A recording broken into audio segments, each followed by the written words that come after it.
즉각되기로 여러분들 임무 수행하느라 고생이 많았습니다. 오늘 아침에 좀 이제 늦게 예배가 시작될 거라 예상했는데 생각보다는 그래도 일찍 시작이 됐네요. 그리고 이 피곤하고 힘든 가운데서도 예배당을 가득 메워주신 여러분들께 감사드리고, 우리 앞뒤 좌우에 있는 용사들, 형제들과 우리 반갑게 인사합시다. 잘 오셨습니다. 예, 잘 오셨습니다. 네, 어색해요. 괜찮아요. 네, 오늘 저는 하나님의 한탄과 은혜라는 제목으로 하나님의 말씀을 증거하려고 합니다. 지난주일에는 우리가 창세기 5장을 살펴보면서 한치의 오차도 없으신 하나님의 은혜라는 제목으로 말씀을 나눴습니다. 저는 지금 창세기 1장부터 쭉 연속 강의 설교를 해오고 있고요. 오늘 6장을 할 차례인데, 지난 시간에 나눈 말씀을 잠깐 짧게만 좀 복습을 하면, 창세기 5장은 우리가 읽은 본문 바로 앞에 있는 창세기 5장은 온통 사람의 이름만 잔뜩 나열되어 있습니다. 그래서 내용을 알기도 어렵고, 또 우리가 성경을 꾸준히 읽는 사람들은 이런 장이 나오면 무슨 말, 그냥 이름만 나오니까 그냥 대충 읽고 지나가기 마련입니다. 하지만 성경에 이런 족보가 등장하는 곳이 상당히 여러 군데에 나오는데, 여기는 그저 누가 누구를 낳고 누가 누구를 낳고 누가 누구를 낳았다, 이게 끝이 아니라 거기에는 중요한 메시지가 담겨 있다고 했습니다. 성경 여러 곳에 기록된 이 족보들 중에서도 특별히 창세기는 특히 더 이러한 족보를 중요시 여긴다라고 했습니다. 창세기 5장, 그리고 6장, 11장, 25장 이런 데 이 족보가 등장하는데, 무려 11번이나 누구의 자손의 계보라 혹은 누구 자손의 족보라 라고 하면서 11번을 족보를 소개할 정도로 이 족보, 계보를 매우 비중 있게 다루고 있다고 했습니다. 그런데 성경에 이 족보가 나올 때 우리가 이것을 읽을 때 조심해서 읽어야 되는 것은, 성경의 이 족보는 모든 사람의 이름을 다 나열한 것이 아니라 선택적으로 나열했다라고 했습니다. 이것이 왜 중요한가 하면, 누가 몇 세에 누구를 낳고 누가 몇 세에 누구를 낳고 이렇게 그 나이를 연결하다 보면 자칫해서 인류의 역사를 계산할 때 거기에 착오가 발생한다고 했습니다. 그래서 이 족보는 물론 연결되는 족보가 있습니다. 정확히 누가 누구를 낳을 때 몇 세였더라, 또 그 누구가 또 C를 A가 B를 낳을 때 몇 세, B가 C를 낳을 때 몇 세, 이런 거는 연결이 되지만 그냥 이름만 뚝뚝 나열된 거는 그게 연속적이지 않을 수 있다는 걸 반드시 염두에 두어야 우리가 인류의 기원, 인류의 역사를 계산해내는 오류를 범하지 않을 수 있다고 했습니다. 근데 아쉽게도 많은 학자들 또 목사님들이 이걸 계산 연결시켜서 인류의 기원은 몇 년 전이다 이렇게 말씀하시는 분들이 가끔 계신데, 그건 잘못된 해석이다라는 걸 제가 명확하게 해드립니다. 자, 지난 창세기 5장에서 굉장히 많은 사람의 이름이 등장하는데 그 중에 중요한 인물이 3명이 있었습니다. 에녹, 무두셀라, 그리고 노아, 이 3사람입니다. 그 중에 이제 노아가 오늘 본문과 연결이 되는 것인데, 자, 에녹, 무두셀라, 노아가 중요하고 왜 그들이 중요한가? 자, 첫 번째 에녹은요, 지금 노아는 이제 우리가 다음 주나 다다음 주 정도에 살펴보겠지만, 노아 시대에 하나님께서 홍수로 이 세상을 한번 싹 심판을 하십니다. 노아와 그의 가족들만 남기고 이 세상에 인간의 죄악이 너무 만연해 있어서 홍수로 심판하실 수밖에 없게 되는 사건이 벌어지는데, 그 노아 홍수 이후에 학자들은 이제 이 대기권이 많이 변형이 되었기 때문에 인간 수명이 짧아졌다, 이런 해석들도 있습니다. 그래서 노아 홍수 이후에는 인간의 수명이 약 100세 전후로 이렇게 줄어들게 되는데, 그 이전에는 인류의 나이가, 인간의 나이가 무려 700세에서 900세까지 굉장히 오래 살았음을 알 수가 있습니다. 창세기 5장에 등장하는 그 인물들을 쭉 훑어보면 제일 짧게 살았던 사람이 777세, 또 제일 오래 살았던 사람이 969세를 살 정도로 이때 당시엔 이게 인간의 수명이었습니다. 그런데 에녹만, 제가 중요하다고 짚어드린 그 에녹만 유독 짧게 살았습니다. 365세. 우리 기준에 이것도 짧은 건 아니지만 이때 당시 인간의 평균 수명을 봤을 때는 절반 안 될 정도로 굉장히 짧게 살다가 특이점은 그가 죽음을 경험하지 않고 하나님이 그대로 데려가셨다라고 기록하고 있습니다. 자, 5장 23절입니다. 그는 365세를 살았더라. 24절 에녹이 하나님과 동행하더니 하나님이 그를 데려가심으로 세상에 있지 아니하였더라 라고 성경은 에녹의 이 마지막 장면을 우리들에게 증거해주고 있습니다. 이걸 볼 때 우리가 깨달을 수 있는 교훈은 우리가 세상을 살아가는 목적이 이 세상에서 편안하게 잘 먹고 잘 살고 또 오랫동안 장수하며 사는 것이 아니라 중요한 것은 하나님과 함께 동행하는 삶이 중요하다라는 것을 우리가 깨달을 수 있었습니다. 그 다음으로 중요한 인물인 무드셀라와 노아는 이제 묶어서 설명할 텐데, 이 무드셀라는 방금 그 에녹의 아들입니다. 이건 연결이 돼요. 중간에 누가 없어요. 에녹의 아들이 무드셀라인데, 이 무드셀라의 이름을 볼 때 하나님의 어떤 계획이 거기에 담겨 있다라는 것을 얘기했죠. 이때 당시 유대인들은 자식이 이름을 지을 때 우리가 그냥 부모님이 좋은 이름 찾아서 이렇게 짓는 것이 아니라 하나님께서 계시적으로 예언적으로 주신 의미의 이름을 짓는다고 그랬습니다. 그래서 이 무드셀라라고 하는 이 이름이 이 마트라고 하는 사람의 뜻을 가진 마트라고 하는 단어와 창, 무기라는 뜻을 가진 셀라흐라는 단어가 합해져서 마트셀라흐, 이걸 이제 우리 한글로 무드셀라 이렇게 쓰는 건데, 즉 무기 든 사람, 검을 든 사람이라는 뜻입니다. 즉 이것이 의미하는 바는 성을 지키는 사람이라는 뜻인데, 즉 무드셀라가 존재할 때 그 성이 안전할 수 있고, 무드셀라가 죽게 되면 그 성은 위험에 빠질 것이다 라는 의미를 가지고 있다고 했습니다. 그리고 이 무드셀라라는 단어의 또 다른 의미를 보면 보낸다 라고 하는 뜻을 갖고 있다고 했어요. 보낸다. 그래서 그가 죽을 때에 무엇을 보내리라 라고 하는 의미가 담겨있는 뜻이, 이 단어가, 이 이름이 무드셀라인 것입니다. 그래서 그가 죽을 때 하나님께서 무엇을 보내시는가, 이걸 우리가 성경이 우리에게 보여주고 있다고 했죠. 그럼 그걸 한번 찾아가 볼 텐데, 아까 무드셀라는 969세에 죽었다고 5장 27절이 우리에게 명확히 알려주고 있습니다. 969세. 자, 그 무드셀라가 죽은 969세 되는 해에 하나님께서 무엇을 보내시겠다고 한 것이죠. 자, 그러면 무드셀라의 그 족보를 따라가 보는 겁니다. 25절에 보면 무드셀라는 187세에 라멕을 낳았고 라고 기록하고 있습니다. 그러면 무드셀라의 자녀가 라멕이라는 것을 알 수 있고, 무드셀라는 정확히 187세에 아들을 낳았다는 걸 알 수 있죠. 자, 그럼 그 라멕은 또다시 182세에 노아를 낳습니다. 28절, 29절입니다. 라멕은 182세에 아들을 낳고 이름을 노아라 하여. 여기까지는 다른 게 개입될 여지가 전혀 없습니다. 그렇죠? 무드셀라는 187세에 라멕을 낳았고, 라멕은 182세에 노아를 낳았기 때문에 이거는 바로 계산이 가능한 거죠. 자, 그 다음에 노아 하면 제일 중요한 사건이 바로 홍수 심판 사건이라고 그랬죠? 그럼 노아가 살아있을 때 홍수가 언제 일어났는가, 이거를 찾아볼 수가 있죠. 7장 6절입니다. 다음 주나 다다음 주에 나누게 될 7장 6절 말씀에 보면 홍수가 땅에 있을 때에 노아가 600세라 라고 정확히 홍수 사건이 언제 있었는지를 알려주고 있습니다.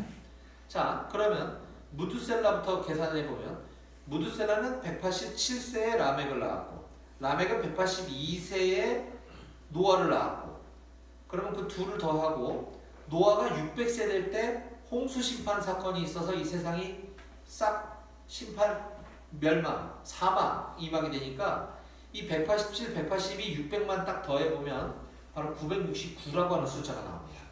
그 969세가 바로 무드셀라가 죽던 해인 것이죠. 그래서 무드셀라가 죽을 때 하나님께서 내가 그것을 보되리라라고 하는 것은 바로 심판, 사망이었음을 알 수가 있습니다. 그래서 그런 하나님의 계시를 구체적으로 자세히 알았을지 몰랐을지는 몰라도 그 에녹은 이 내가 낳은 이 아들 무두셀라가 죽을 때에 하나님께서 어떤 일을 행하시겠구나 라는 걸 깨달으면서 그때부터 하나님과 동행하는 신실한 믿음의 사람이 되었다라고 이야기했습니다. 자, 이걸 통해서 우리는 하나님의 이와 같은 계획에는 단 한치의 오차도 없다라는 것을 우리가 이야기를 나눴습니다. 따라서 이때 당시에는 창세기가 기록된 이때 당시는 우리가 갖고 있는 이런 성경책이 없었던 시절입니다. 그래서 하나님께서는 다양한 방법으로 하나님의 말씀을 전해주셨어요. 직접 얘기하시기도 하고 사람을 통해서 이렇게 가서 얘기하라 하시기도 하고 꿈을 통해서도 말씀하시고 어떤 계시를 통해서도 말씀하셨는데 어쨌건 구약의 모든 예언은 장차 오실 메시아를 향하고 있는 말씀이 바로 이 구약 성경입니다. 그래서 구약의 모든 기록은 예수 그리스도의 탄생을 향해서 그걸 예언해주고 계시해주고 있는 책이거든요. 구약의 이 모든 사건들은 이미 이루어졌습니다. 2000여 년 전에. 그리고 신약은 이제 오신 예수님께서 이 세상에서 어떻게 살아가셨는지, 무엇을 위해 살아가셨는지, 그리고 예수님의 십자가 사건은 왜 일어났고 그 이후에 3일 뒤에 다시 살아나셨고 하늘로 올라가신 사건이 일부 기록되어 있고 그 사건도 이미 이루어졌습니다. 그렇죠? 예. 그리고 또 신약이 기록해주고 있는 나머지 사건은 그 예수 그리스도께서 이 세상에 땅끝까지 복음이 증거됐을 때, 즉 모든 사람에게 이 기쁜 소식, 이 복된 소식이 전해졌을 때 그때 다시 오시겠다라고 하는 기록이 신약 성경에 남아 있습니다. 이것은 아직 성취되지 않았죠. 그래서 예수님이 다시 오시는 목적은 예수 그리스도를 믿고 하나님 아버지를 아버지로 삼고 말씀에 순종하는 사람들은 영원한 생명을 주시기 위함이고 그렇지 않은 사람에게는 영원한 심판을 주시기 위해서 다시 오시겠다라고 성경은 우리들에게 증언해주고 있습니다. 따라서 이와 같이 하나님의 이 인류 구원의 역사, 이 모든 사건은 한치의 오차도 없음을 우리가 믿는다고 한다면 이제 남은 예언이 성취될 날만 바라보며 우리가 열심히 잘 믿음 생활하는 것, 다른 말로 얘기하면 오늘 노아처럼 하나님과 동행하는 삶을 사는 것이다.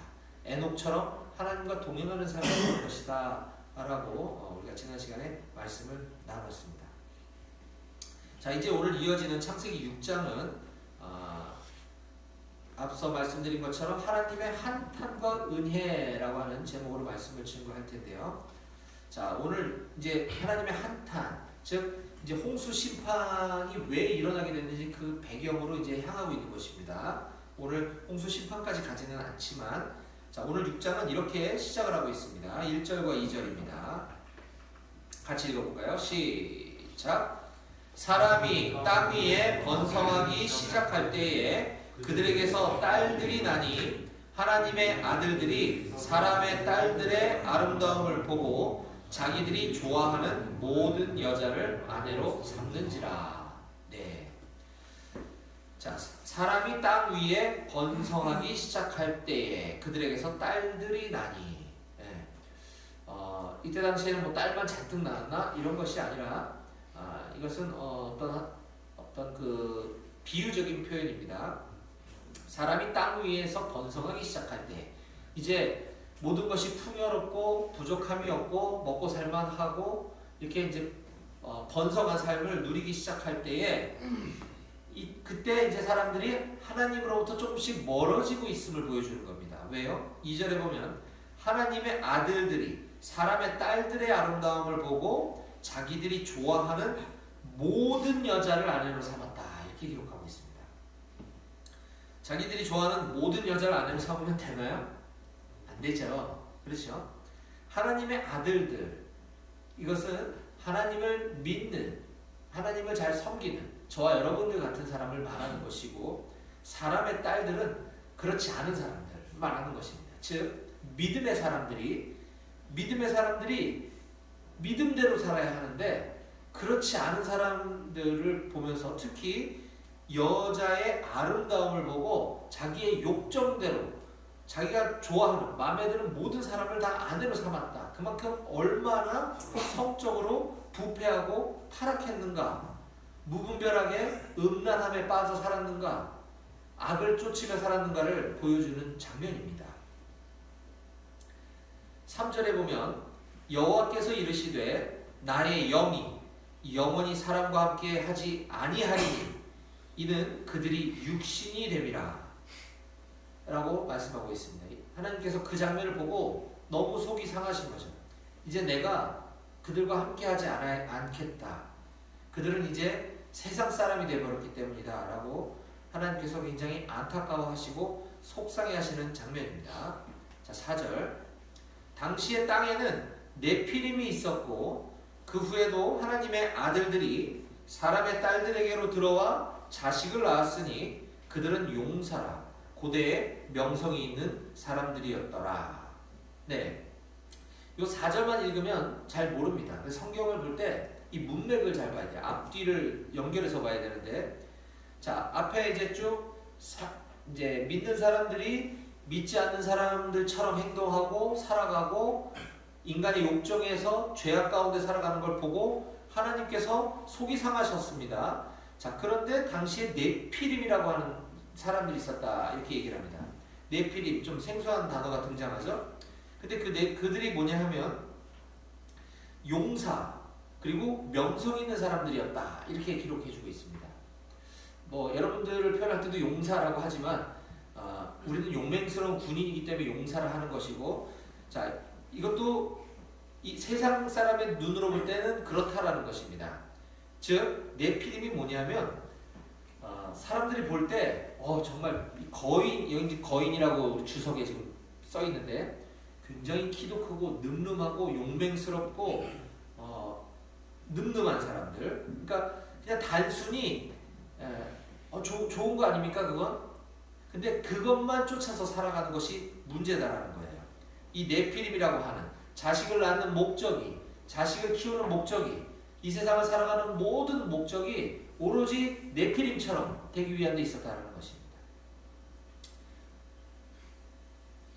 그러다 보니 자연스럽게 하나님을 멀리할 수밖에 없고 하나님 중심적인 삶이 아니라 이 세상에서 어떻게 하면 성공하고 어떻게 하면 네피림이 될 수 있을까? 어떻게 하면 용맹스러운 사람, 어떻게 하면 명성 있는 사람이 될 수 있을까? 이것만 쫓아 사는 것이 문제인 것입니다.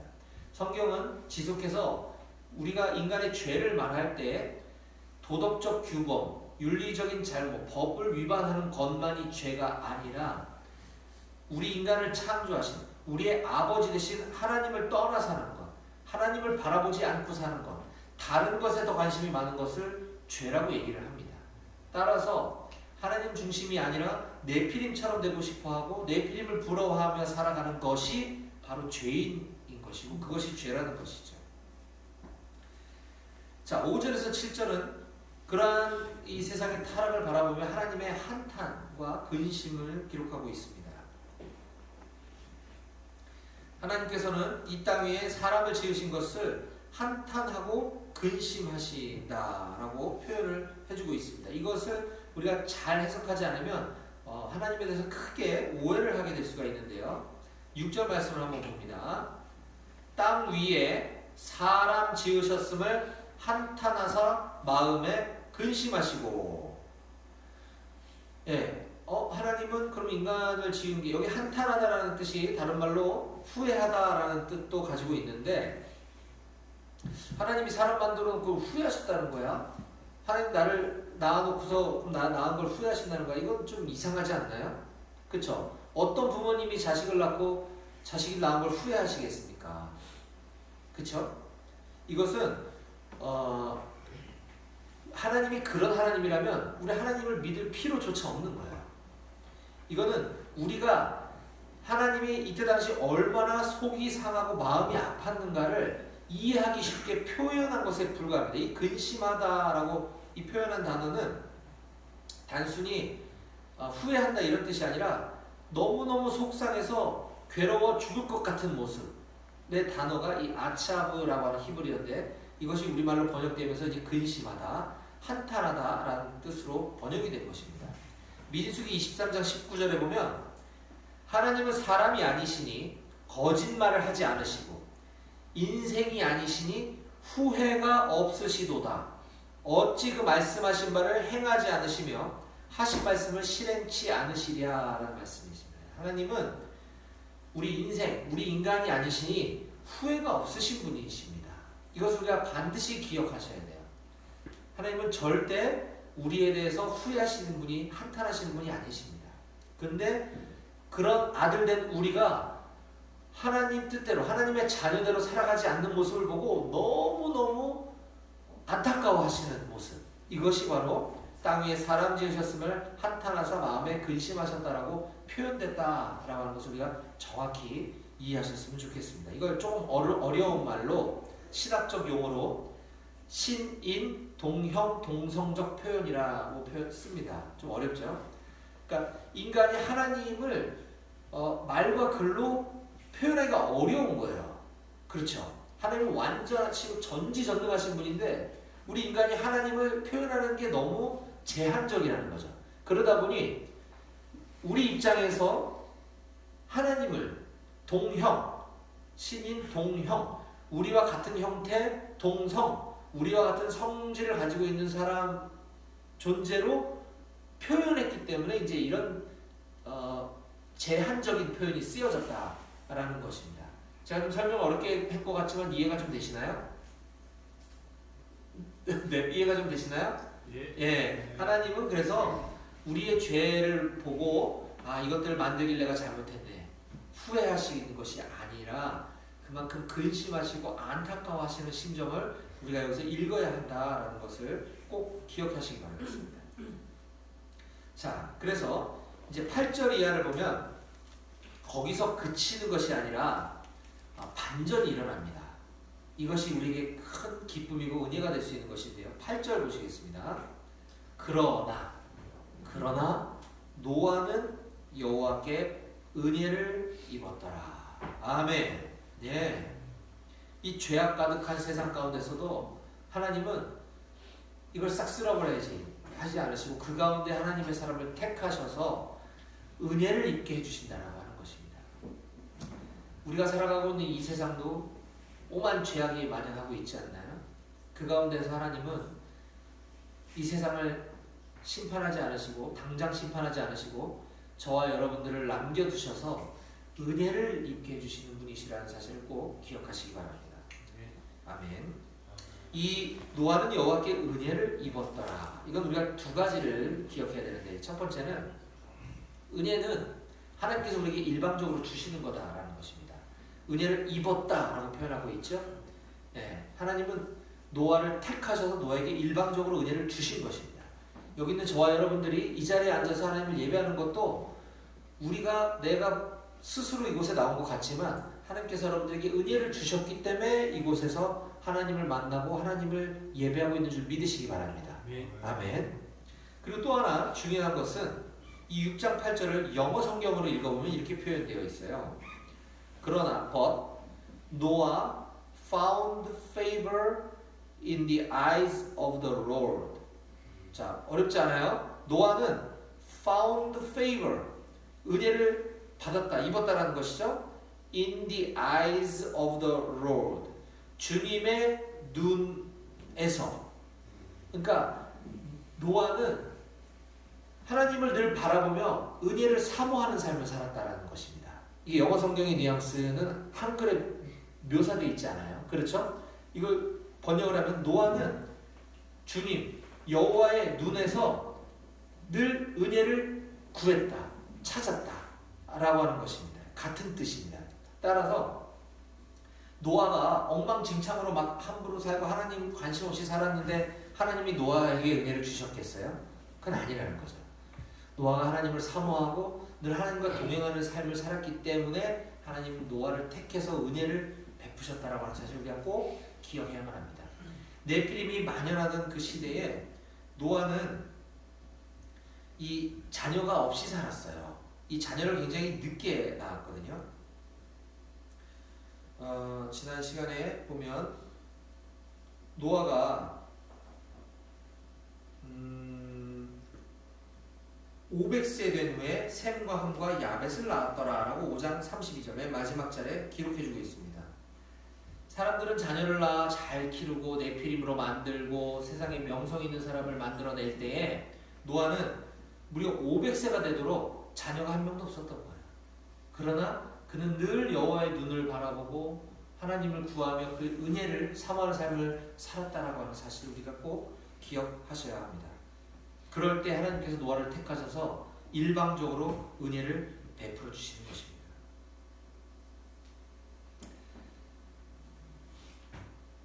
디모데후서 1장 10절 말씀에 보면 하나님이 우리를 구원하사 거룩하신 소명으로 부르심은, 저와 여러분들에게 해당되는 말씀이죠. 하나님이 우리를 구원하사 거룩하신 소명으로 부르심은 우리의 행위대로 하심이 아니요 오직 자기의 뜻과 영원 전부터 그리스도 예수 안에서 우리에게 주신 은혜대로 하심이라. 아멘. 하나님의 백성에게는 하나님의 은혜가 먼저고 하나님의 은혜가 전부다라고 하는 사실을 꼭 기억하시기 바랍니다. 말씀을 맺겠습니다. 사랑하는 여러분, 우리가 여기 모여 이 예배당, 우리 높은뜻 백오교회에 모여 하나님을 예배할 수 있는 것은 우리도 노아처럼 하나님께 은혜를 입었기 때문임을 믿으시기 바랍니다.